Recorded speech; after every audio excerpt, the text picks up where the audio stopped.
जहां AJL national Herald case में पहले से ही सियासत गर्म है, जहां एसोसिएटेड जर्नल्स लिमिटेड का नाम बार बार हेडलाइंस में आ रहा है, जहां राहुल गांधी और सोनिया गांधी की मुश्किलें एक तरफ ईडी के केस की वजह से बढ़ती हुई दिख रही है, वहीं दूसरी तरफ एक और बड़ा फैसला आया है जिसने नैरेटिव को पूरा हिला दिया है। एक ऐसा डिसीजन जहां इलीगैलिटी शब्द पर ही हाईकोर्ट ने सवाल खड़ा कर दिया। तो आखिर राहुल गांधी या सोनिया गांधी की मुश्किलें बढ़ी है या कम हुई है, और भला क्यों एक सेंट्रल इन्वेस्टिगेटिंग एजेंसी को डांट लगी है, आज के इस वीडियो में एक्सप्लोर करते हैं। सबसे पहले बात करते हैं पंजाब और हरियाणा हाईकोर्ट के इस जजमेंट की। अब ये केस पंचकुला के एक इंस्टीट्यूशनल प्लॉट की री अलॉटमेंट से जुड़ा था, एक ऐसा प्लॉट जो 1982 में नेशनल हेराल्ड के ऑफिस और हिंदी न्यूज़पेपर पब्लिकेशन के लिए दिया गया था। अब सीबीआई का एलिगेशन क्या था कि 2005 में farmer Haryana chief minister Bhupendra Singh Hooda ने इस प्लॉट को 1982 के रेट्स पर री अलॉट कर दिया, जबकि पहले अलॉटमेंट कैंसिल हो चुका था, और ये अलिजेडली प्रिवेंशन ऑफ करप्शन एक्ट और आईपीसी के प्रोविजंस को अट्रैक्ट करता है। ट्रायल कोर्ट ने 2021 में चार्जेस भी फ्रेम कर दिए थे, लेकिन हाई कोर्ट ने जब पूरा मटेरियल देखा तो एक बहुत ही स्ट्रॉन्ग ऑब्जर्वेशन दिया। जस्टिस त्रिभुवन दहिया ने कहा कि continuation of prosecution will be an abuse of the process of court, consequently both the petitions are allowed, the petitioner stands discharge. अब ये लाइन सिर्फ रिलीफ नहीं थी, ये एक क्लियर जुडिकी प्राइमा फसाई एसेंशियल इंग्रेडिएंट्स ही नहीं थे ऑफेंस के लिए। ने कहा कि हुड्डा का 2005 का डिसीजन 2006 में हरियाणा अर्बन डेवलपमेंट अथॉरिटी ने यूनानिमसली रैटिफाई कर दिया था, मतलब एक्स पोस्ट फैक्टो अप्रूवल मिल चुका था, और कोर्ट ने ये भी पॉइंट आउट किया कि the allotment is valid as on date, it has also not been cancelled not declared illegal और आर्बिट्ररी।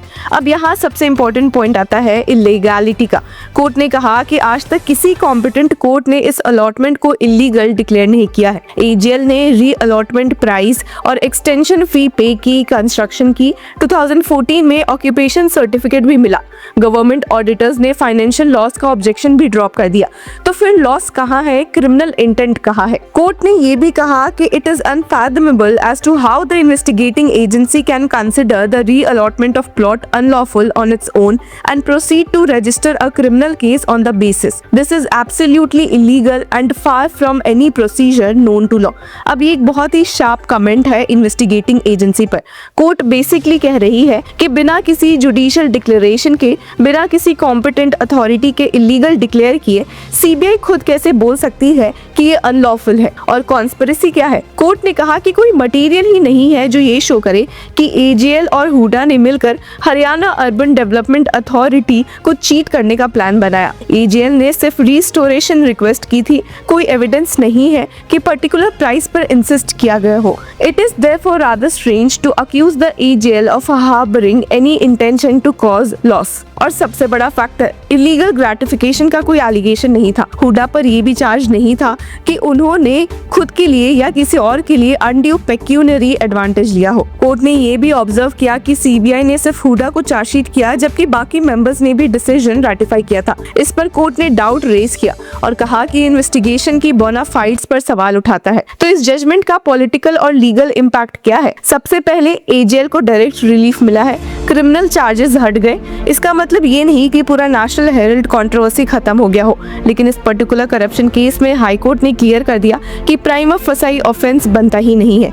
अब दूसरी तरफ देखते हैं दिल्ली हाई कोर्ट का डेवलपमेंट। यहाँ ईडी ने ट्रायल कोर्ट के ऑर्डर को चैलेंज किया है, जिसमें ट्रायल कोर्ट ने सोनिया गांधी, राहुल गांधी और अदर्स के खिलाफ कॉग्निजेंस लेने से मना कर दिया था पीएमएलए केस में। अब दिल्ली हाई कोर्ट ने इस मैटर को मार्च 9 के लिए लिस्ट किया है। जस्टिस स्वर्णकांत शर्मा ने गांधीज को रिप्लाई फाइल करने के लिए टाइम दिया है। ईडी की तरफ से सॉलिसिटर जनरल तुषार मेहता ने कहा कि ट्रायल कोर्ट का ऑर्डर पेटेंटली परवर्स है।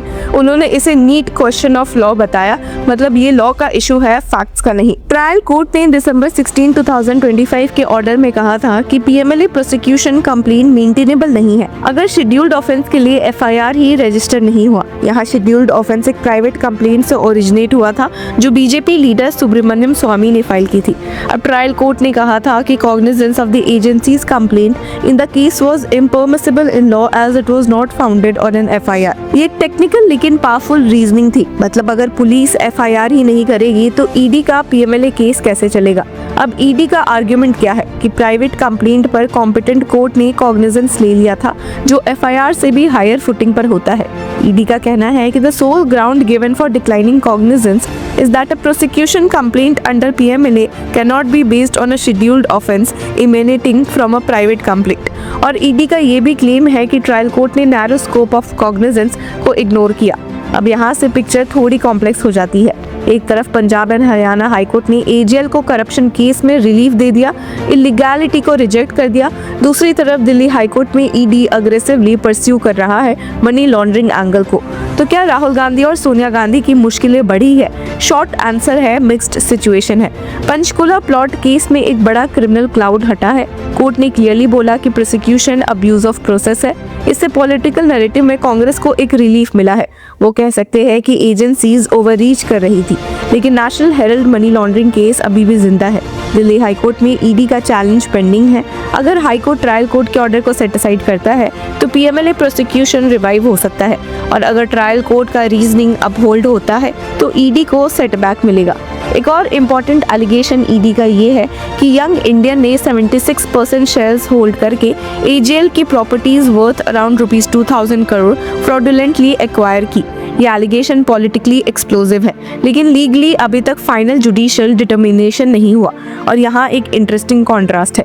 पंजाब एंड हरियाणा हाईकोर्ट ने कहा कि लॉस का कोई असेसमेंट ही नहीं, ऑडिटर्स ने ऑब्जेक्शन ड्रॉप कर दिया, जबकि ईडी का नैरेटिव है कि assets worth thousands of crore wrongfully usurped किए गए। तो ओवरऑल राहुल गांधी और सोनिया गांधी की मुश्किलें एक केस में कम हुई है, दूसरे में अनसर्टेनिटी बनी हुई है। ये कहना गलत होगा कि उनको क्लीन चिट मिल गई है अक्रॉस द बोर्ड, लेकिन ये भी इक्वली गलत होगा कि हर फ्रंट पर उनकी सिचुएशन खराब हो रही है। और शायद इस पूरे एपिसोड का सबसे पावरफुल लाइन वही है जहां हाई कोर्ट ने कहा कि this is absolutely illegal and far from any procedure known to law. ये लाइन सिर्फ एक केस के लिए नहीं बल्कि ब्रॉडर डिबेट के लिए भी रेलेवेंट हो जाती है कि क्या इन्वेस्टिगेटिव एजेंसीज अपनी इंटरप्रिटेशन से इलीगैलिटी डिक्लेयर कर सकती है, या फिर उन्हें स्ट्रिक्ट स्टैट्यूटरी फ्रेमवर्क फॉलो करना होगा।